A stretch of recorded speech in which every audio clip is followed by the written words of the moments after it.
तर इथे आता 5ही यज्ञ ही तुमची ट्रीटमेंट करणं अनिवार्य आहे. तुमची 5ही यज्ञ पण करावे लागतील. एक यज्ञ आहे धर्माचा, जसं की दान करतात भक्त, यातून इथे भंडारा चालतो.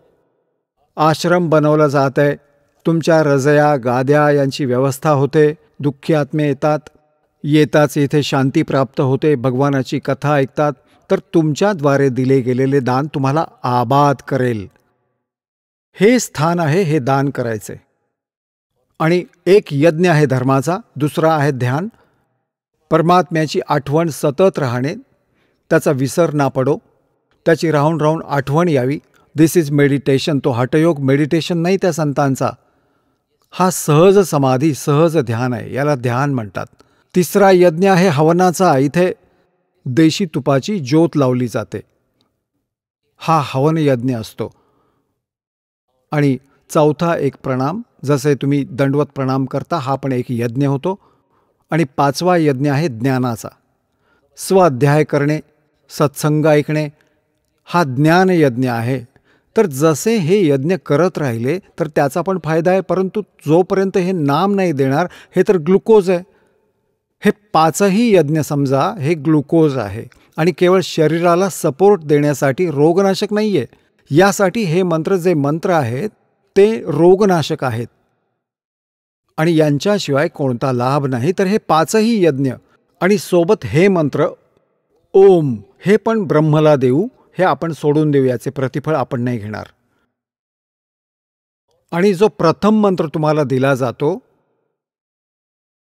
याचा आणि सोबत या यज्ञांची आपल्याला जितकी आवश्यकता असते, परमात्मा आपल्याला इथे वेळेनुसार देत राहतो.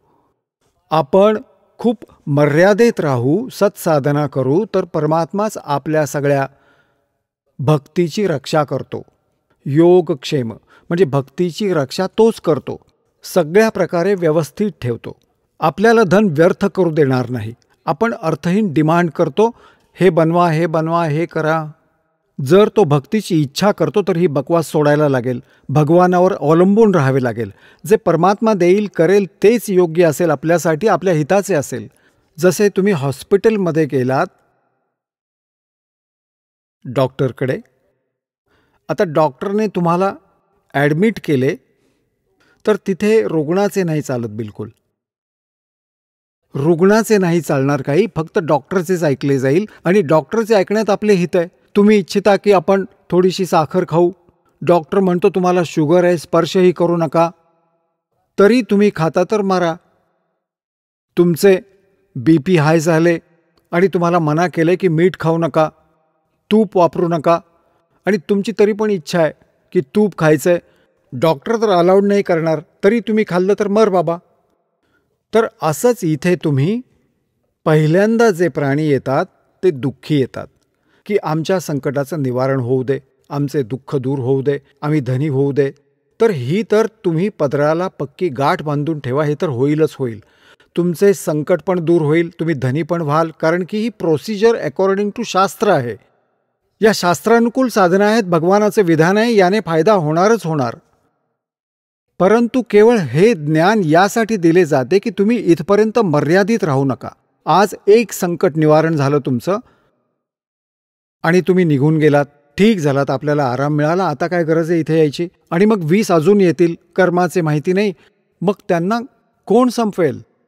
तर मग इथे तुमच्या जीवनात येणारे प्रारब्धातले जे पण काटे पापकर्माचे आहेत ते पण इन ॲडव्हान्स संपवले जातील. आणि तुम्हाला जी आवश्यक वस्तू असेल तीच दिली जाईल. आणि तुम्ही अवास्तव वस्तू मागाल तर भगवान नाही देणार, जी तुमच्या या उपचारात बाधक असेल.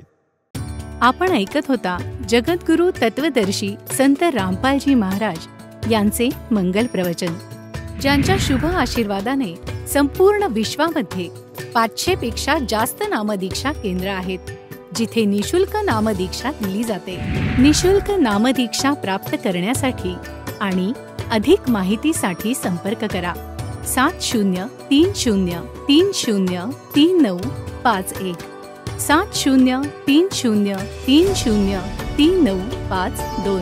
अद्वितीय आध्यात्मिक ज्ञान वाचण्यासाठी, पाहण्यासाठी आणि ऐकण्यासाठी संत रामपालजी महाराज ॲप अवश्य डाउनलोड करा किंवा आमची वेबसाईट www.jagadgururampalji.org वर विजिट करा. आम्हाला सोशल मीडियावर फॉलो करा. सर्व पवित्र धर्मांच्या पवित्र शास्त्रांवर आधारित प्रमाणित अनमोल पुस्तक ज्ञानगंगा किंवा जगण्याचा मार्ग यापैकी कोणतेही एक पुस्तक निशुल्क मागवण्यासाठी आपण आम्हाला आपले पूर्ण नाव, पूर्ण पत्ता, पिनकोड आणि फोन नंबरसह लिहून 7030303951 किंवा 7030303952 या नंबरवर SMS करू शकता किंवा 7030303950 या नंबरवर व्हॉट्सअप देखील करू शकता.